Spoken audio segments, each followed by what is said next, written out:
Hey folks, it's Ron with On Fire Concerts. I'm sitting here today with the lovely Victoria Jackson. Y'all may know her from Saturday Night Live. She's been on Johnny Carson 20 times or what better. Thank you for being with us. Thank you. I'm excited to come to Bell Buckle. We're looking forward to having, as folks, we're going to have Victoria and Bell Buckle in March. We'll be telling you more about that as we move along. But we just thank you for letting us come in your home. And this is a beautiful place out here. I don't know if I'll find my way out. But I'll help you. Sorry about the lawnmower guy. Oh, He came right now.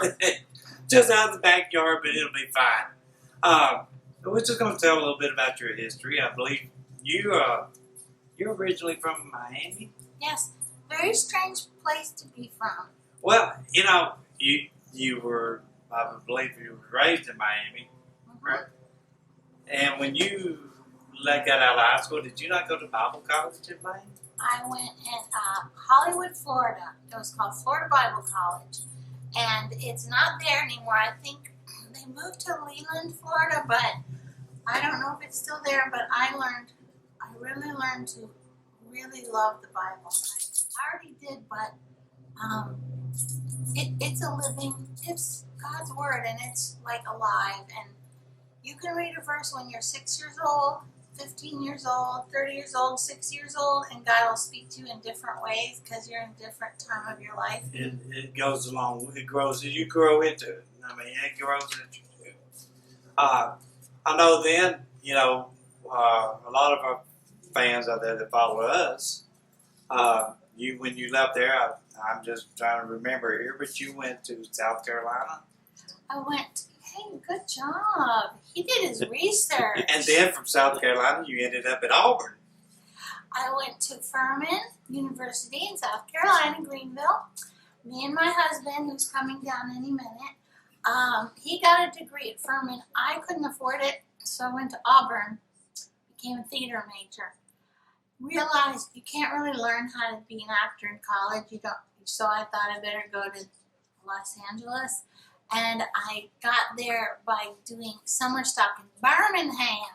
So, like, even though I'm from Miami, which isn't really the South, even though it is the most South part of America, you know, I have spent time in the South before I moved here permanently. Well, I believe while you were in Alabama at Auburn, you met Johnny Crawford, the rifleman. Very good. He was 33 and I was 19, and he was the lead in Meet Me in St. Louis, and I was the chorus line girl doing backhand springs. And he said I had a unique voice, and he wanted me to be in his nightclub act because he sang 30s songs, and he thought I was like a 30s girl. And so he gave me a one-way ticket to Hollywood, California, and the rest is history. So I'm going to give you a one-way ticket, you make it or just die. Make it or die. Well, but that led to your Saturday Night Live or Johnny Carson. Well, Johnny, and then I think Lorne Michaels might have seen me on The Tonight Show. I don't know. They gave me an audition in New York, and that changed my life. And then I got reunited with my high school sweetheart, who had become a police SWAT team officer, helicopter police pilot, and we have a very challenging marriage. We're so different, but he does let me put all my tchotchkes around the house, which is very nice of him, because he's a minimalist and I'm the opposite. So. That's, you know, but you go to Saturday Night. No. He wants to watch the interview. He wants to be in the interview. I think his ball is hidden in the vase. Oh, he don't get it. You know, but the thing, I mean, it's amazing that you, I guess, hook back up with your childhood sweetheart. That's hard to do, but I was married for 25 years to my first wife. Then I hooked up with my wife now 15 years. That was childhood sweethearts. I think it happens a lot. And it's I think it's not as rare as people would think it is. I think it happens a lot because you're from the same pond. Yeah. You have the same worldview and stuff. Right. Tell us about, and this is me, you and I were talking earlier, I know after you got done with Saturday Night Live, you went into act. You did some acting. You did Family Business. What You was did that? your homework. I did a bunch of movies. I stepped on my ukulele in my last performance, which was in, where was it? Somewhere around here, an hour away. But anyway, yeah, I was in a lot of movies, and now I'm in film school at Lipscomb because I'm getting too old to be in front of the camera. I think I should get behind the camera and put the youngsters here. So I'm learning editing and production and lighting and gripping and gaffing and all that technical stuff. I'm not good with machines, but I'm trying. Well, I think you'll do well at it because you've worked both sides of the thing. Then I think that's gotta help. I think it does help. It's so different, though. It's a much different experience. But I love it, and I love the people there that I'm meeting and working with. I'm the oldest person there. All the other students in my class are like 25 or 22, but it kind of makes me feel young to be around. Well, and it makes you feel you're doing what you want to do. Yes, I'm using my brain so it doesn't atrophy. Well, I mean, tell us the experience with Saturday Night Live. I mean, that had to be a unique experience. Can you see pictures back here or not? Yeah? Oh, that's my wedding day. Look who's hugging who. I'm hugging. He's not hugging. Should have taken a clue from that. What was the question? Oh, Saturday Night Live was so exciting. I mean, 6 years. I was very skinny because I was very nervous, and all the cells in my body were on, alert. And I was with the funniest people, and Dana Carvey and Dennis Miller and John Lovitz and Kevin Nealon would make me laugh all day long, trying out their ideas on me. And I had a great time. Is that where you got into, other than when, and we're going back the track a little bit here, but growing up, your dad was a gymnastic coach. Mm-hmm. And I'm assuming you took gymnastics from your dad. I was required to be in the family business, so I had to be in the gym every day. I had to teach classes to the youngsters. I had to compete, and I didn't like it. But when I first went to Hollywood, I thought, what do I have that none of these other girls have? And the only thing I could come up with was I can hold a handstand longer than anybody, because that's all we did all day on the beam, the bars, the Florex. So I used that little gimmick, put it in a stand-up act. That's how I got my big break. And then my agent, Mark Teitelbaum at William Morris, said, "Don't keep doing handstands. How do you expect me to promote you as a serious actress if you keep doing handstands?" And I was like, okay. But I have a great collection now. I have a collection. Was that your stomach? That's my stomach growling. Are you hungry? No, I'm I'm fine. going to feed you. I have a handstand collection. I have photos of me doing handstand everywhere I go. All over America, Europe. Well, you got some on your website. Oh yes, I do have them on my website. I have some of them, and it's just a little fun thing for me. Well, I've seen you stand where you did it on Saturday Night Live. Yeah. You've done them. I've seen concerts or shows you were doing. Yeah. And you were singing while you were standing on it. No, I recited. Recited poetry, not sing. But Did I ever sing upside down? I don't. let's see if you could play the ukulele upside. I have thought about that. I don't think it's possible. But now in 2015, we were talking, and just you had breast cancer. From that, I believe you wrote the book Lavender Hair, to try to encourage other women. It's pretty common. And like 1 in 4 women or 1 in 6 are going to get it. And I know Anne Graham Lotz just went through breast cancer treatment, and it didn't run in my family, and it was challenging, but you know, there's worse things.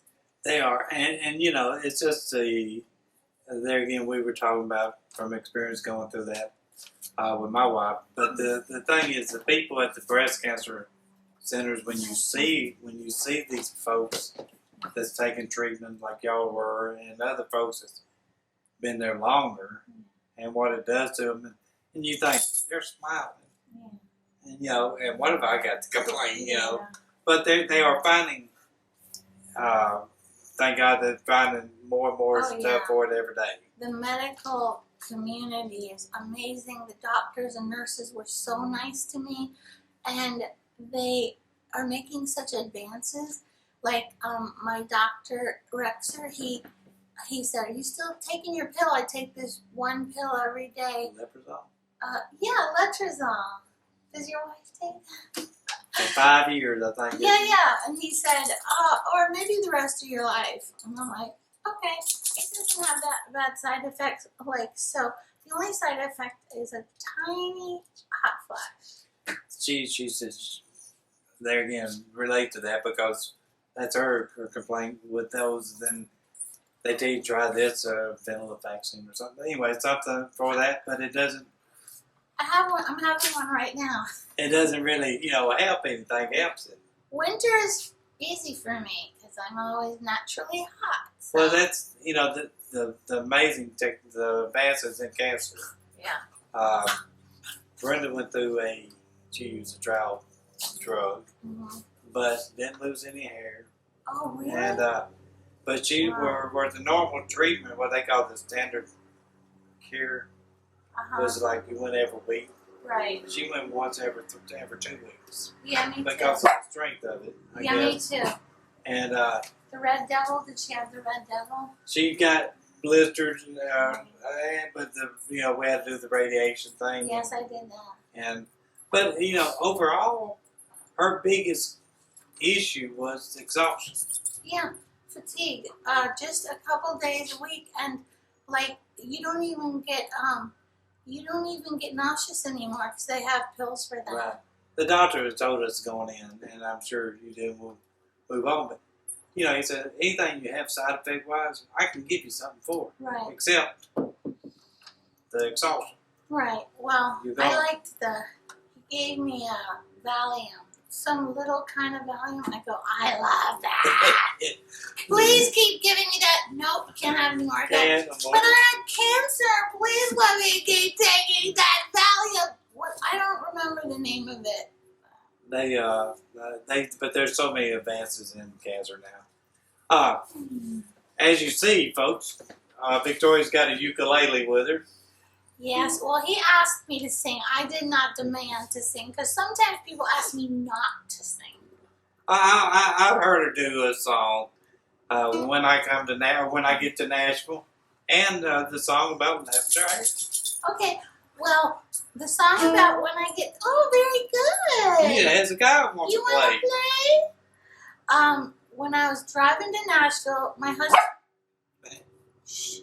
my husband retired, we picked here because our grandchildren are here. A lot of people move here. You want to sing? And so this was like the tune that was humming in my head as I drove my white pickup with 3 dogs towards Nashville. Hope I remember it. My goal is to get to sing it at the Grand Ole Opry before I die. And we're going to help you get there. Thank you! You have to be quiet. He says, I'm going when to sing. I get to Nashville, I'm going to make the rounds. I'll do a show on Music Row or Tootsie's Orchid Lounge. I'll get booked at the Bluebird. It's hard, but I know I will. I'm going to be a country star when I get to Nashville. When I get to Nashville, I'm going to make a splash. I'm gonna dress up all in sequins or in black like Johnny Cash. Or that man will make me some swell.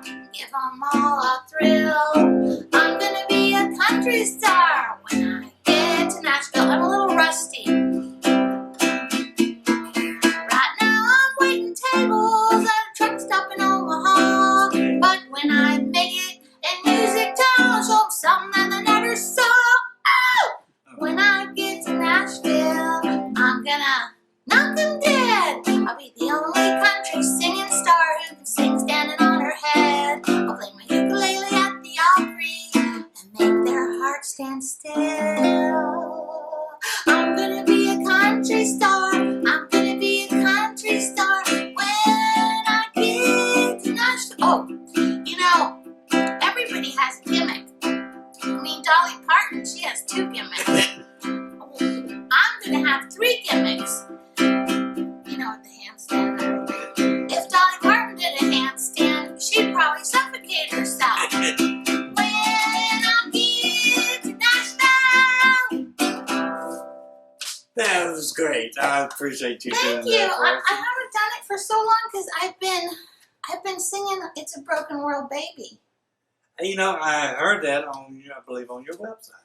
Yeah, well, everyone's been out. I sang it on Huckabee and Eric Metaxas, and so I haven't practiced that one, but I love that one. I think you can do that on the Opry when you get to Opry. Woohoo! But Victoria, of course, folks, we want to tell you again that we are going to, in 2020, in March the 19th, put it on your calendar, March the 19th, 2020, we will be in Bell Buckle, Tennessee with Victoria. She'll have CDs, she'll have her books there. And you also we mentioned lavender hair. What about is my bow too big? I wrote 2 books. Excuse me, I had Diet Coke, so that's how I keep burping. Okay, so, sorry about that. Okay, so I wrote a book about how I got on Saturday Night Live, because everyone kept asking me. And then I wrote a book about my breast cancer journey. And my daughter is now an author, and she wrote a book called Afraid of All the Things about fear and how the Bible has an answer to our fears. Lots of great Bible verses, and also she wrote a book for teenagers called He Numbered the Pores on My Face, about, girls trying to feel confident in their looks in our day and age and everything. So. Okay. Well, folks, we appreciate Victoria for being with us and letting us into your home today. Thank you for booking me in Bell Buckle because I went there once. I loved it so much. I didn't want to leave. I wanted to move there, and now I have a great excuse to come back. You got a reason to come back, and there's great food. We'll have a buffet that night there and everything. And then that little antique shop. They've got that little Bell Buckle is an amazing little town. Yeah. I'm sorry my eyes are burning. I think I just got lotion in them, so they're kind of burning. So. But we put that down on your calendar. Victoria Jackson, March the 19th, Bell Buckle Banquet Hall. Bell Buckle Banquet Hall! Come see us, folks, and check out all our sites on our videos and on our website on fireconcert.com. You can check Victoria out on victoriajackson.com, Facebook, and all the social media sites. So we appreciate y'all taking time to watch this. And until next time, we'll see you then.